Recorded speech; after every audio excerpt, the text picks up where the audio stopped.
Welcome back to my channel and my series where I will be reviewing and analyzing Season 2 of The Last of Us. In my previous video, I outlined the broad strokes of what I liked and disliked about the season overall, gave my 2 cents about some of the more controversial choices, and discussed some of the challenges that this story likely faced when adapting it from the active gaming experience to the passive television experience. In this video, I'll be covering Episode 1, Future Days. Before we get into it, an introduction and a couple disclaimers. I'm sapphixated, a queer game writer and content creator who has been analyzing The Last of Us here on YouTube and on my TikTok account for about 5 years. I am not affiliated with Naughty Dog or HBO, and everything that I'm about to say is my own opinion. I have not watched the behind the scenes videos or listened to the podcast yet, as I wanted to form my own analysis based on my own impressions of the show and extensive knowledge of the games. I've seen and heard pretty much every criticism that has been made of the show, but I won't be addressing every single one in this series. If I don't address something that was an issue for you,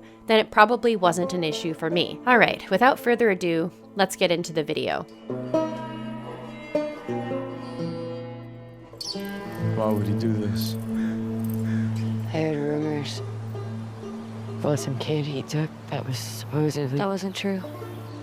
Supposedly what? Something not true. Because it isn't possible. No, probably not. And even if it were, it doesn't fucking matter anyway. No, without... Enough.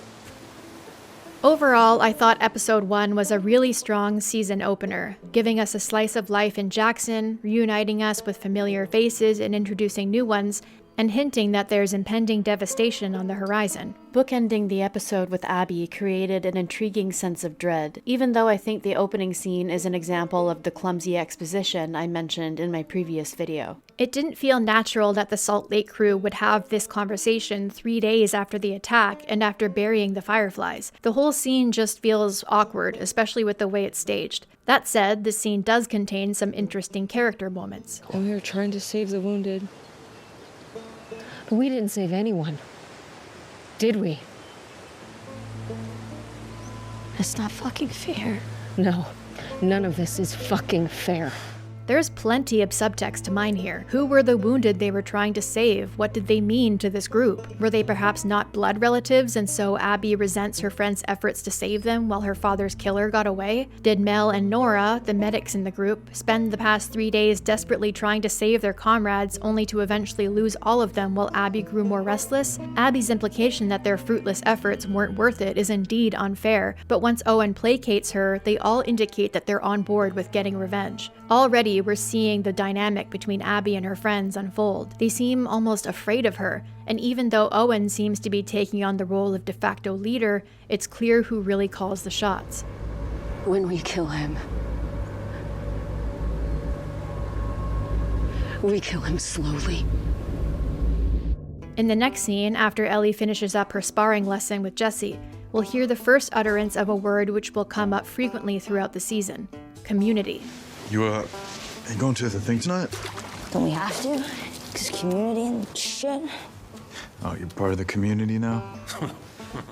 We've gone from a scene demonstrating a group of teenagers whose community has been destroyed, leaving them lost and alone, to a scene where Ellie shows disregard and even disdain for the thriving community she has found herself in. Jesse's last line in and of itself implies that Ellie has been resisting being an active, contributing member of the community, to the extent that he teases her about it now. It shows that while most of Jackson has taken on a communal mindset, Ellie still has an individualistic one. You could use an extra pair of hands breaking down firewood for the cookout.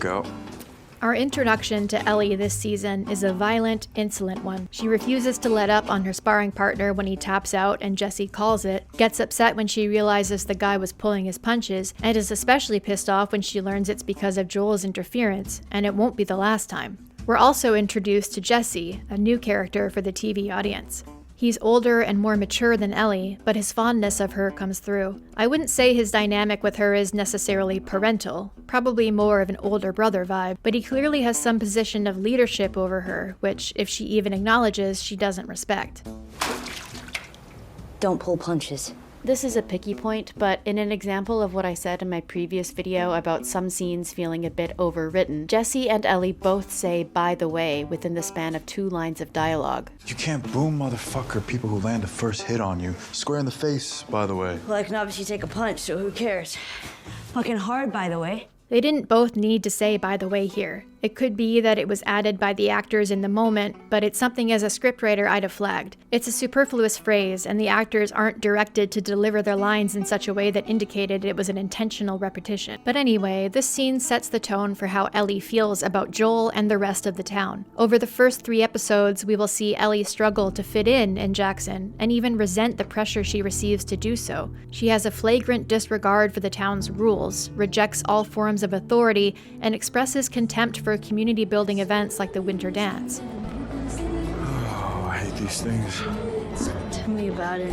Ellie has always valued her independence. At this point in the story chronologically, she might not really know what she's even doing in Jackson, where I think she has felt like somewhat of a black sheep since she arrived. Not only is Jackson completely unlike any other society she has lived in, she was brought here, not by her own choice, but by someone who was dishonest with her, and now she feels stuck. She attempts to assert her autonomy both to distinguish herself from Joel and to punish him. This isn't too far off from how she behaves in the Jackson chapters of the game, it's just amplified in the show. HBO's depictions of post-outbreak teenagers have been more ornery than in the game, likely to emphasize the generational divide theme I mentioned in my previous video, and to give us a more honest depiction of how young people growing up in a traumatic, lawless land might behave. Come on, you know these guys born after the outbreak never learned how to argue, they start swinging. Like a 19-year-old pieces of shit.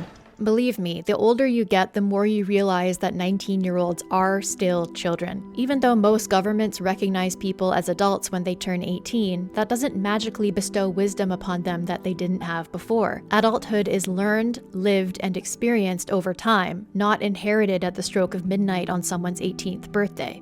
Our introduction to Joel in the following scene is more subdued, but still chock full of information. As he fiddles with some circuit breakers, he flexes his hand where his knuckles never fully healed from killing that Fedra officer in the premiere of Season 1, reminding us of a time when he, too, was violent and volatile. Hey. Hey, kiddo. And then we meet Dina. In the previous scene, we saw Ellie interact with an older guy who wasn't Joel, and now we're seeing Joel interact with a younger woman who isn't Ellie. Joel referring to her as kiddo before we even see her on screen, I think was absolutely done on purpose. This might throw some viewers off a bit. Who is this new girl acting like Joel's daughter? But we learn pretty quickly that though there's mutual respect between her and Joel, Dina has an ulterior motive for being here. It will become apparent over this episode that Dina is actually not trying to take Ellie's place in Joel's life. In fact, she's not so subtly trying to help them repair their fractured relationship. Why is she angry at you? I know I'm a hard ass and maybe overprotective, and she's her. But I mean, what did I do? The Last of Us Part 2 opens with a prologue where we see Joel confessing to his brother Tommy about what he did at the Firefly Hospital, and about the subsequent lie he told to Ellie to cover it up. In the show, however, Joel never tells a soul about what he did. Rather than share his burden with his brother and then try to move on, Joel decides to shoulder it alone, to push it so far down and justify it to himself over and over that he almost starts to believe his own lies. He's in denial, so terrified to face or admit what he has done because he knows the truth would cost him his relationship with Ellie. Even when Ellie pulls it out of him in episode 6, he never actually says it. She asks questions and he can only nod or shake his head. You can't heal something unless you're brave enough to say it out loud. I've pointed out before that in the game, Ellie rarely shares her secrets with anyone. She never tells Dina or Jesse or anyone about what Joel did. She decides to take his burden to the grave so as not to tarnish his memory. And while in the show, she is definitely still cagey with the truth and her feelings, she is the one who eventually spills her guts when the truth becomes too much to bear. But I knew what he did. Why didn't Joel confide in Tommy like he did in the game, and like he did back in Season 1? I think it's because doing so could threaten his ability to remain in Jackson, and could either affect Ellie standing there too, or force them apart, neither of which he's willing to risk. In the show, Maria is much more wary of Joel and his violent past, and I don't think she would tolerate his presence if she ever found out the truth. This may not be a reflection of whether or not he trusts Tommy to keep it to himself, but maybe Joel didn't want to put his brother in that position, given how anti-violence the town is and that Tommy has a young family here, which Tommy has made very clear is his priority. And I think, as they established in the therapy scene with Gail, Joel is far too scared to say it out loud. To anyone. The next scene between Tommy and Ellie clearly takes inspiration from the start of the Finding Strings flashback in the game, where Tommy teaches her how to shoot at long range. It's here where Ellie encounters another barrier Joel put between her and her penchant for risky behavior behind her back. Tommy, I'm an adult. He can't tell me what I can and can't do. Yeah, well, he can tell me.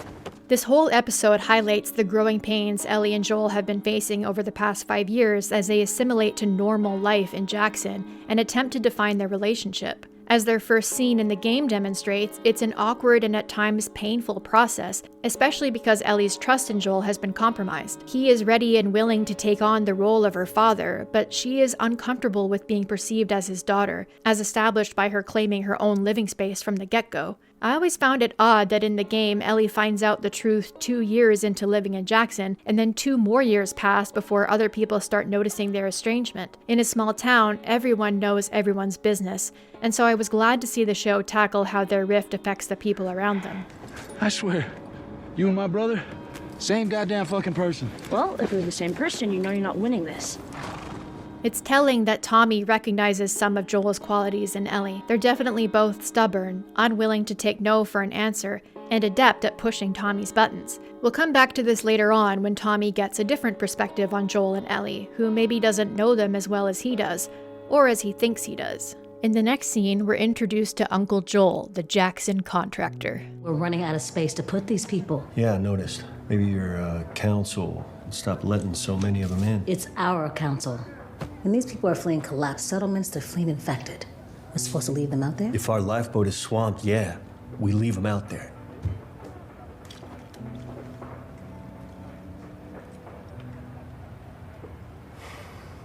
If I could, I'd let them all in. And I'm working every damn day and night to make more space, you know that. But you gotta look after your own first or you're no good to anyone. This scene introduces one of the key themes of The Last of Us, the painful intersection of compassion and pragmatism. It also reestablishes Joel's philosophy about protecting his own people and prioritizing their safety over others, which has been consistent with him since the beginning of Season 1 and highlights the fundamental difference between him and a few other characters and the rest of the town. Individual duty versus collective responsibility. As in Season 1, Maria is quick to judge Joel for his outlook, even though she too possesses pragmatic and distrusting qualities. And Joel has a point, harsh as it is. If Jackson doesn't have enough space or resources to shelter and feed its growing population, the collective could suffer. This is where we live. Mm-hmm. And what's that? The fence. And what's inside? People. What's outside? Monsters. On the other hand, turning helpless refugees away doesn't exactly fall within the Jackson mandate of doing what's best for the community, one built by people who had all at one point or another been refugees themselves. In terms of general trust and goodwill, the town seems to have come a long way in the 5 years since Season 1, welcoming strangers in and using radios, which they used to be extremely wary of. While Jackson has continually developed and advanced, Joel remains steadfast in his ideology, which in a way reflects Western society's continuous struggle between progressivism and conservatism. Joel, you were a refugee too. This is further reflected in Maria's revisiting of their disagreement at the dance later that night, which we see in episode 6. She has the ability to take accountability for her own behavior, give voice to it, and to make amends. And thank goodness for that, because this is the last conversation she'll ever have with Joel. What I'm trying to say is Uncle Grumpy is family. And family helps each other out. If you need it. I don't need your fucking help. Maria offering Joel help here is interesting too. Perhaps she has recognized that Joel is sad or struggling to relate to Ellie, or perhaps she heard through the grapevine that he's in therapy. The unspoken implication in her line is that though Joel and Ellie are in a tough place, Joel has other family he can lean on for support if he can find it within himself to ask for their help. But Joel, like Ellie, is far too prideful to ask for their help, even though he is quick to offer his without prompt. That's why it's so interesting that despite this flaw, Joel decided to seek out therapy. You want to start or what? What does therapy look like in a world 25 years post-societal collapse with no enforced code of ethics and no support for the lone therapist serving a town with hundreds of people? Gail herself is traumatized, having survived the outbreak only to lose her husband of 41 years a quarter of a century later in the way that she did, and she clearly is not coping well. It's probably a major conflict of interest for Joel to see Gail as his therapist, given their history, but he has no alternative. See, Dina understands me, like she's my kid or something. But she's not. Neither is Ellie.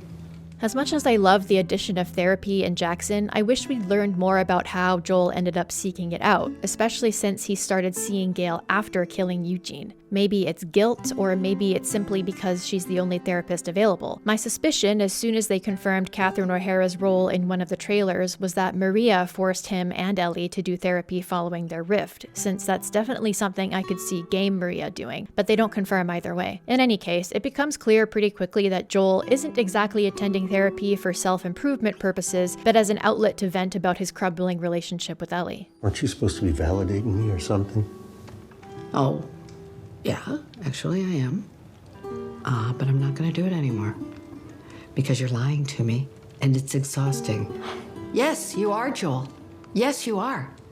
I've done this long enough to know when somebody is leaving something out, and you are definitely leaving something out. Maybe, deep down, part of Joel wants to be called out like this. Maybe part of him wants to be pushed into sharing his darkest secret, to relinquish that burden. Maybe he knows if there's anyone in this town besides Ellie who is going to challenge him the way he needs to be challenged, it's Gail. And there wouldn't be as much risk in telling her because she isn't family and already doesn't think too highly of him. And when Gail leads by example, sharing what she had been afraid to say about the anger she still feels towards Joel for killing Eugene, and the shame she feels for continuing to harbor that anger, Joel almost gives in.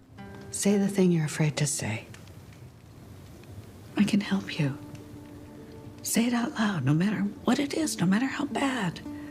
I promise I will help. Gail likely believes that if she gives voice to the awful thoughts she has in her head, this will facilitate Joel giving voice to his. But as she prompts him, implying that he had done something to Ellie or otherwise hurt her somehow, Joel's wall goes back up. Because as with Eugene's death, Joel believes that what he did at the Firefly Hospital was right, regardless of how Ellie feels about it. He refuses to give in to guilt and shame for doing something he believes was right, even if Ellie doesn't see that yet. He believes he did the right thing by shooting Eugene so he couldn't hurt anyone else, and lying to Gail so she wouldn't have to endure the painful truth about what happened. And in hearing that Gail resents him for that anyway, hates him for doing what he thought was right, Joel shuts down because he can't bear the thought that maybe that's how Ellie feels too, and his intentions and sense of righteousness aren't going to change that. He cannot handle the duality of the whole situation, that he can think he did the right thing, and at the same time, Gail and Ellie can hate him for doing that thing. And so he returns to what he believes to be the only relevant fact of the matter. In both scenarios, he saved his daughter's life, and he won't be told that that was wrong, especially since he has already endured such an immeasurable loss, which he likely blames on his own inaction. I saved her. Here, let me help. I can do it. That's okay. I got it. There we go. Speaking of our main characters finding it difficult to ask for or accept help, as I mentioned earlier, Dina is attempting to help Ellie and Joel fix their relationship. Whereas with Joel, she was quite direct in how she went about it. She takes a more passive, yet still pretty obvious tack with Ellie. Hey, like Curtis and Viper. You know, those movies Joel likes? Yeah, I know. I was actually gonna maybe watch them tomorrow night with him, if you want to join. It's very Dina to insert herself into her loved one's problems like this and try to resolve them, to restore peace and harmony, and to fuss over and take care of Ellie. It's how she expresses her love in the game as well, keeping the peace while placing others' needs above her own. But I also wonder how much of this particular moment was purely an excuse to touch Ellie and get physically close to her, considering Dina definitely has a big fat crush on her and has no idea how to express it yet, besides copious amounts of flirting and a penchant for showing off, which Ellie returns in kind. You know you're only like 4 years older than us, right? Just say understood. Understood. Thank you. Jokes aside, can you take things a little more seriously? The others look up to you too. For some fucking reason. As we'll see Jesse do later on, he offers a word of encouragement based on how he'd like others to behave rather than how they are actually likely to behave. He's also flirting with Dina here, which visibly gets under Ellie's skin. Another thing I love about this season is the way flirting is portrayed, and especially how having a crush can make someone do really stupid things. It literally messes with your brain chemistry and prevents you from thinking clearly or rationally. We even see how this affects Kat, Ellie's ex, who shows no small amount of jealousy on their face whenever they notice Ellie and Dina's closeness. These are young people in as close to normal a setting as one could find themselves in this world, and this sequence is all about hormonal shenanigans, including its downsides, which is a through line in this show's exploration of all facets of love. If you'd rather let the men handle it. That's why, when Ellie and Dina go on patrol together, they split off from the rest of the group and decide to confront some infected on their own. They're showing off for each other, high on the unspoken but instinctively felt sensation that they like each other. The danger of the situation likely adds to the thrill of their courtship, and I think a lot of us can probably relate to having done stupid things to impress a crush. And actually, a similar situation unfolded in episode 7 of season 1, which was based on the Left Behind DLC. The mall? You out of your fucking mind? They sealed that place off for a reason. It's full of infected. If it's sealed off, then why isn't it sealed off?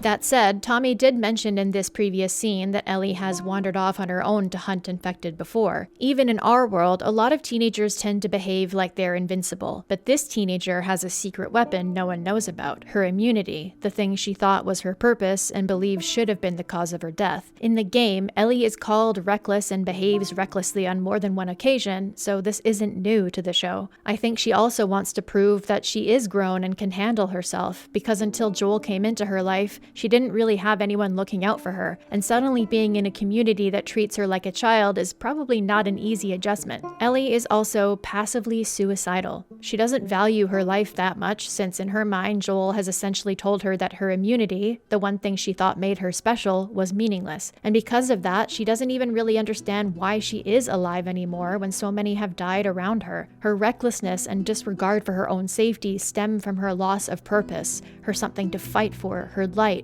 She is essentially lost in the darkness, just like Joel was when we began his story in the first installment. We also get a few foreshadowing moments in this sequence, such as Dina's method of counting how many infected she hears, Ellie taking down a clicker by jumping on its back, and of course her first encounter with an intellectually advanced stalker. All of these moments will receive payoff later on in the season. And of course, Ellie receives her third bite, which she hastily hides from Dina. You okay? Yeah. This is our first glimpse of infected this season, and Ellie being bitten here maintains the show's motif that every encounter with infected results in a bite. For the TV audience, this is their introduction to the concept of infected evolving and becoming smarter over time, which was loosely explored in the games. Later on in the season, we'll be introduced to a new way that the CBI has evolved to infect more hosts by spreading its spores through the air. So you're saying it was what? Smart? I'm not saying it could do math or anything, but it didn't run at me. It did what we do. Took cover, planned, waited, lured me in. Stalking. And you saw this? Mm-hmm. It was exactly like Ellie says. First of all, I love that we actually got to see the Jackson Council in action, and I also love that they utilized what must have been Jackson's courthouse for this. They certainly didn't have to, but it formalizes the proceeding, lends an air of officialness to how the council conducts itself, and speaks to Maria's past as an attorney. Since it seems like most, if not all, the council members at this point are of the pre-outbreak generation, this may be an indicator that though Jackson's organization is more communal, it's still run by people who recall systems of pre-outbreak governance. And you're telling me what, if it were you and Joel, you wouldn't have gone in? Well, that ain't the same. Why? Because it's different. How? I'm of two minds about this exchange. On the one hand, it's hilarious, and I love to see Tommy get checked on his subtle sexism by 3 women, including his wife. On the other hand, I don't think that was initially what Tommy was getting at. Ellie and Dina did break the rules and disobey their captain, deliberately going against what both Tommy and Jesse had asked of them in previous scenes. Jesse mentioned earlier that the patrol was purely for recon, and that they shouldn't attempt to take on anything more or worse than a couple runners. Ellie and Dina went into a building with 2 2 clickers and, unbeknownst to them, a stalker, and I'd like to believe that they would be reprimanded for that regardless of their gender. And you're telling me what, if it were you and Joel, you wouldn't have gone in? A more logical retort from Tommy, I think, given the matter at hand, would have been something about him and Joel following orders, regardless of whether he and Joel actually would have followed them in this situation. Instead, the writing took the scene in this sexist route and felt a bit forced in order to land a funny moment. It made a scene that wasn't about gender in a pretty heavy-handed way, and made Tommy look like a bit of an idiot. Additionally, a war veteran and experienced survivor like Tommy and Joel, with 30 years more experience than Dina and Ellie, would be far better equipped to deal with a situation like that, and that's a valid consideration to make here. Joel and Tommy aren't just different from Dina and Ellie because they're men, they're different because they're older and more experienced. Given the show's theme of highlighting the difference between pre- and post-outbreak generations, this scene could have been an opportunity to explore the tension between Jackson's elders' instincts to protect the younger members of the community, and the teenagers reinforcing that this world is the only reality they've ever known, and so they feel uniquely equipped to deal with it. All that being said, hints of subtle sexism do carry through the rest of the scene. Do we believe them? Dina was lying. She didn't see anything, but I believe Ellie. Maybe the smart one was a one-off. Maybe. Oh, what about the other 6 that brought down the grizzly? Yeah, well, 6 ain't good, but it's not exactly a horde. Not yet. I don't know, just lately I've had a feeling. A feeling. Tommy and this councilman are quick to dismiss Maria's and this councilwoman's concerns about the amount of infected in the area lately. The councilman's sardonic challenge to Maria's feeling particularly sticks out to me. Women are cognitively wired to have sharper intuition due to both biological and socio-cultural factors. And even besides that, in this context, if someone's intuition is telling them that something isn't right, wouldn't people be more inclined to take that seriously? I also want to point out that, as Maria noted, Dina was the one lying about what she had seen, but Ellie was telling the truth. Well, partially. She obviously didn't mention the part where she got bitten. This is an indicator of Dina's staunch loyalty to Ellie, which tracks with her game counterpart, but it also contradicts what Gail will say in episode 3 about Ellie being a liar, and it won't be the first example. We'll come back to this in my episode 3 review if I get that far, but I do think this contradiction was deliberate, not the result of inconsistent writing. Reality is nothing but a collective hunch. Lily Tomlin. I love that they included this quote in the show. Reality is nothing but a collective hunch comes from Lily Tomlin's one-woman show from the 80s called The Search for Signs of Intelligent Life in the Universe, which was actually written by her wife, Jane Wagner. Since the council was discussing the possibility that the infected are becoming more intelligent, it makes sense that this councilwoman would think about a play with that particular title. In this instance, she probably brought it up to point out that though they've been living alongside these infected creatures for over 2 decades and collecting information about how they function, there's most definitely still things about them that they don't and might never know. The quote itself encapsulates the idea that our perception of reality is shaped by a shared social agreement rather than objective truth, the latter being something we will never really know. This speaks to a major theme in the show and the game, that our perception of the things that happen to us are subjective and informed by our own unique experiences and ways of engaging with the world, and exclude other perspectives and realities that we may not even be able to fathom. What can act as a bridge between these realities, though it can never truly enmesh them, is empathy. In the next scene, we'll see how Ellie's knowledge of how to sanitize and stitch up a wound has improved since season 1. She douses her mother's knife in alcohol before cutting open the fresh bite mark so that it's not as obvious what it is. While this is a practical move to protect her immunity, it could also be viewed as an act of self-harm, especially since it's not the first time Ellie has hurt herself to cover up a bite mark. She's literally burning and cutting away evidence of who she is, both because it could be dangerous for anyone to find out, and because it's painful evidence of her ability to survive where others can't and haven't. Later on, we get the first scene between Ellie and Joel of the season, and it's reminiscent of their first scene in the game. You been playing much? Enough, yeah. Game players will know what this means, and how symbolic it is that an object that is so representative of Joel's love for Ellie has been buried and left to gather dust, but the TV audience doesn't yet know the full scope of the guitar's significance. They'll get the gist, a tease of something to be revealed later in the season, and they'll actually get to see Ellie's interaction with the guitar a couple times before they learn the full story. And then we get into the winter dance, which is just chef's kiss. Perfect. Like, come on. The set, the costumes, the real crooked still playing in the background, the dialogue being almost exactly the same as the game. This scene is a love letter to the game. I've mentioned my small gripe about the scoring at the end, but other than that, I've got no notes. Maybe they're jealous of you. No reason to be. I'm not a threat. Oh, Ellie, I think they should be terrified of you. As I mentioned in my analysis of Ellie and Dina's relationship, which is available to watch on my channel, this moment is essentially Dina coming out to Ellie. I believe some people were disappointed that they changed Ellie's iconic "I'm just a girl, not a threat" line, but I think the change was effective in clarifying the queer subtext of the moment without being on the nose. I also think for those who may not have caught the queer subtext in the game, the line "I'm just a girl" might carry a different meaning that maybe the writers wanted to avoid with this depiction of Ellie. Placing the dance in the first episode is one of the first major reordering of scenes that we'll get this season, and I can see why they did it this way. In the game, we hear about the dance through dialogue as Ellie and Jesse move through the town, and we don't actually see the scene until the fourth act as Ellie contemplates leaving Dina. On a first playthrough, many probably assumed that that was Ellie's last conversation with Joel, making us believe that they were not on good terms when Joel died. You can gather as much from the dialogue in the Jackson chapter, but now we have the full picture. Well, almost. Placing the dance scene so close to the end of the game has us closing in on the true reason Ellie has gone on this destructive revenge quest. I remember thinking at this point,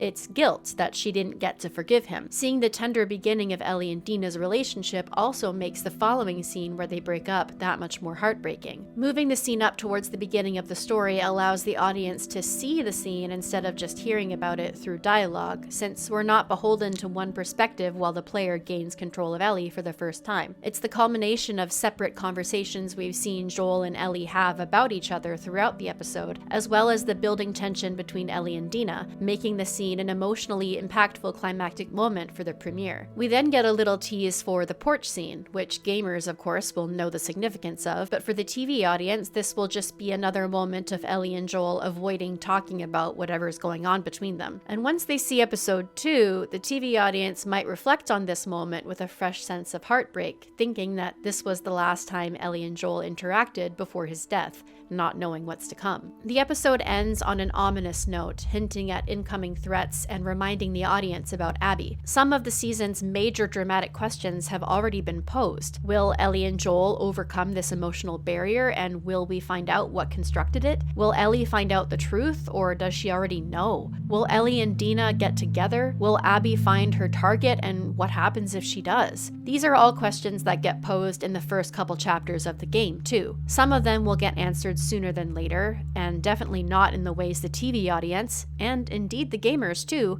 might expect. So there you have it, my analysis and review of episode 1, Future Days. Thank you so much for tuning in and checking out this video. If you enjoyed it, be sure to subscribe so you can be notified when I upload my next video. I'm still on the fence about whether or not I'm going to continue this series. It will depend on what the response to this episode is like. So let me know what you thought of the video and Future Days in the comments. I just ask that you remain respectful of other commenters and refrain from posting unproductive or bad faith vitriol. Feel free to also check out my other video essays on my channel, and there's a link to my Buy Me a Coffee in the description if you feel inclined to caffeinate me whilst I produce my next video. Thanks again, and until next time, endure and survive.